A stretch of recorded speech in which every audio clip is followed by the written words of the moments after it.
नमस्कार शेतकरी मित्रांनो, रुपाली सूर्यवंशी या आमच्या यूट्यूब चॅनलवर आपल्या सर्वांचे स्वागत।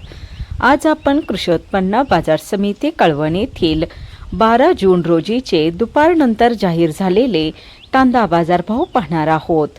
असेच रोजचे ताजे कांदा बाजारभाव पाहण्यासाठी आमच्या चॅनलला सबस्क्राइब करून सपोर्ट करा। कळवण येथे उन्हाळी कांद्याची आवक 8,850 क्विंटलची झाली होती।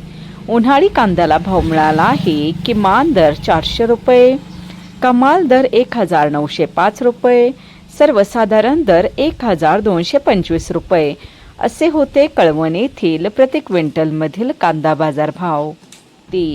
उन्हाळी कांद्याला भाव मिळाला आहे। किमान दर 400 रुपये, कमाल दर 1,905 रुपये, सर्वसाधारण दर 1,225 रुपये असे होते कळवण येथील प्रति क्विंटलमधील कांदा बाजार भाव।